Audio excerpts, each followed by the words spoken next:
You're on a path in the woods, and at the end of that path is a cabin. And in the basement of that cabin is a princess. You're here to slay her. If you don't, it will be the end of the world. I'm talking about the end of everything as we know it. No more birds, no more trees, and perhaps most problematically of all, no more people. You have to put an end to her. Don't linger on the specifics. You have a job to do here. Just get in there and do what needs to be done. We're all counting on you. Look, you're already on the path that leads to the cabin. Why would you be here if it weren't to complete a very important task? You've made it this far, you might as well reach the end of your journey. While I appreciate the mental exercise, we are running up against a bit of a ticking clock. Nevertheless, let me assure you, the princess is locked up because she's dangerous. She is not dangerous because she's locked up. And before you decide to waste even more of our time by asking how I know that, let me suggest a more pragmatic lens through which to view this situation. Causality doesn't matter here, because the end result is the same no matter what led us up to this point. If the princess leaves the cabin, the world will end, and there is no changing that.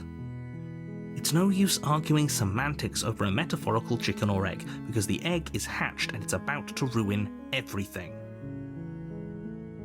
Unless, of course, you do your job and slay her. Does it? Are you a monarchist? Is slaying a princess that much worse than slaying a fisherman or a miller or a seamstress? If anything, slaying a princess is much better than slaying a seamstress. Seamstresses contribute something of value to society. Oh, if only that were the case, but I don't make the rules. I have to say, I'm surprised at your reluctance thus far, but unfortunately for the both of us, you're the only one who can pull this off. Like I said, I don't make the rules, no matter how much I wish I did. Are you serious? No, you have to do it. Of course I haven't. Why would I even consider that? Nobody wants the world to end. I mean, maybe some people do, like nihilists, or very, very evil people, but surely you're not one of those, right? Yes, but you'll have to slay her before you get it. It's a secret, but I think you'll like it. It's a special reward, just for you. And whatever you think it might be, I can promise you it's going to be even better than your wildest imagination.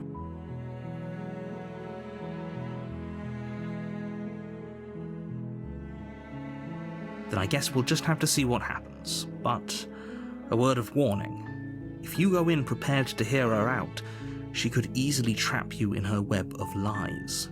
And the more you listen to her honeyed words, the harder it'll be to pull yourself out. Then each and every one of us is doomed.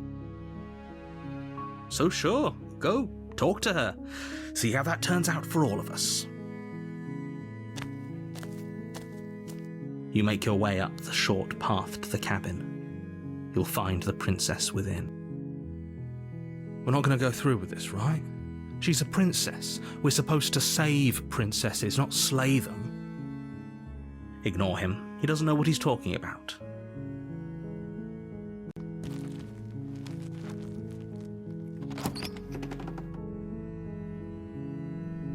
The interior of the cabin is almost entirely bare. The air is stale and musty, and the floor and walls are painted in a fine layer of dust.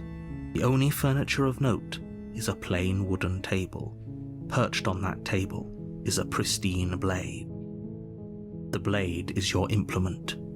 You'll need it if you want to do this right.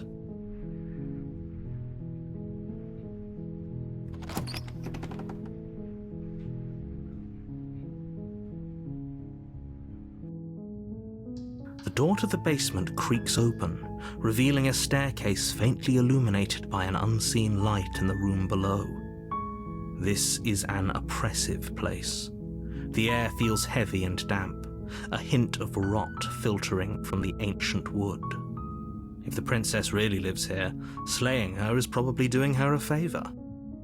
Her voice softly carries up the stairs. Hello? Is someone there?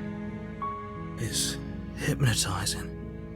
It's the kind of voice you only have to hear once to remember it for the rest of your life.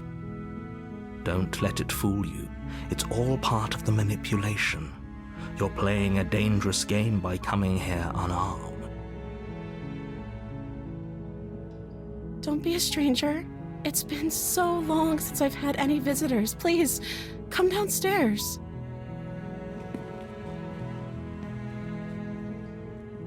You walk down the stairs and lock eyes with the princess. There's a heavy chain around her wrist, binding her to the far wall of the basement. She's beautiful. How could someone like this be a threat to anyone? I am begging you to stay focused. There's a lot riding on you here. Hi. Do you think you can get me out of these chains?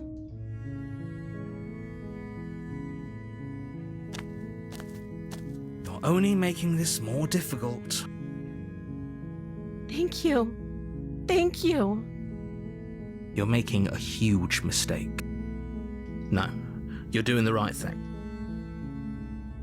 You walk up to the chains binding the princess to the wall and give them a tug. They're large and heavy, far too solid for you to even imagine trying to break them apart. I'm guessing you don't have the key? Maybe it's somewhere upstairs. Doubtful. Whoever locked the princess away down here intended for her to never see the light of day. They wouldn't have just left the key to her chains somewhere in the cabin.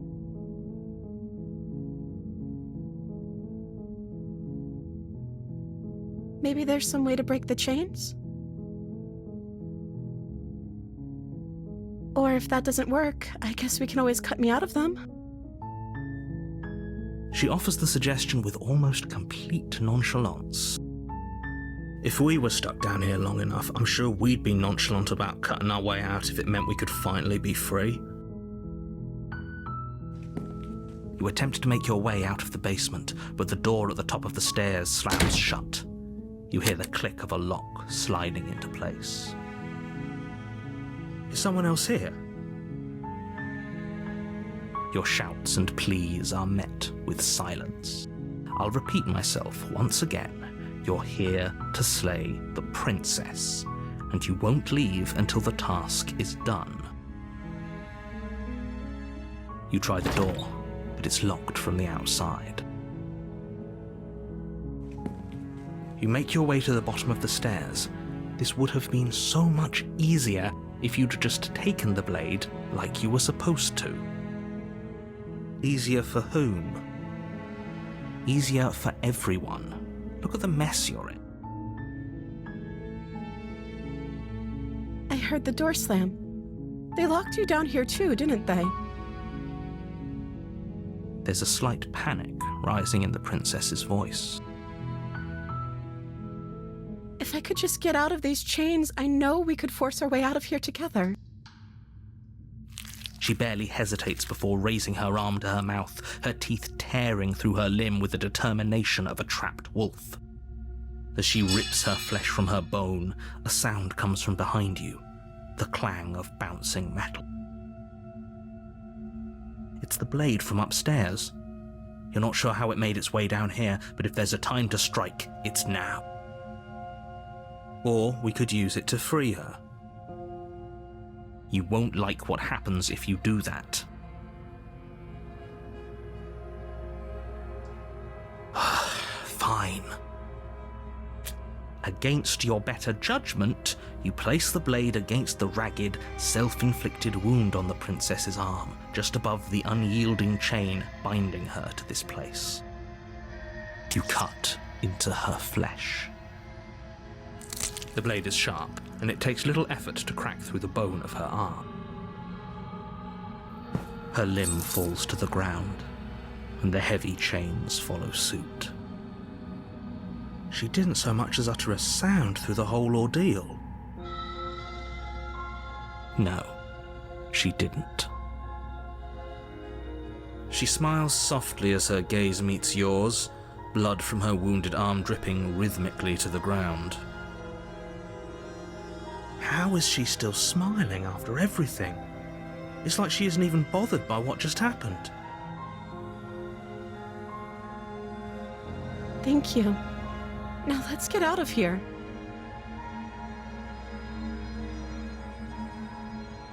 No, we won't have any of that. The stakes are too high. You can't just let her escape into the world. No, I can't just let her escape into the world. As the princess approaches the bottom stair, your body steps forward and raises the blade.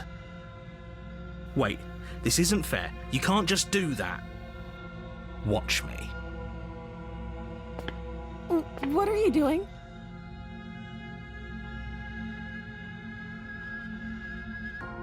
Stop that. Something's come over you, hasn't it? You know you don't have to do this, right? Your body lunges forward, the blade held low, ready to sink into her heart. But the princess dodges, stumbling back against the wall before the blade has a chance to connect. Stop it! Stop trying to resist me! I'm trying to get you out of here alive!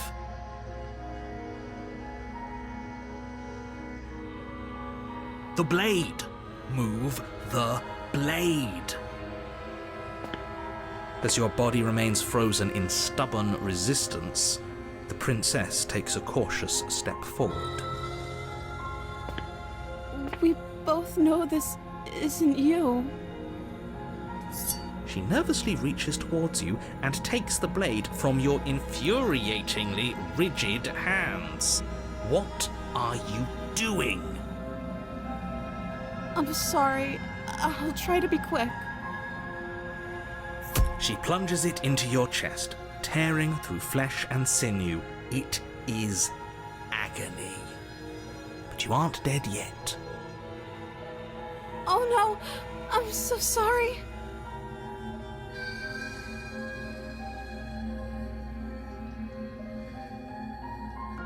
Stay strong. We can tough it out until it's done. For her sake. For her sake? Don't you start pretending that dying a painful death is some sort of heroic gesture. The two of you have literally doomed everyone. Whatever. She sinks the blade into your chest again and again and again, and you feel every inch of burning pain that slices its way into your body. I'm sorry. She doesn't know how to use a knife, does she?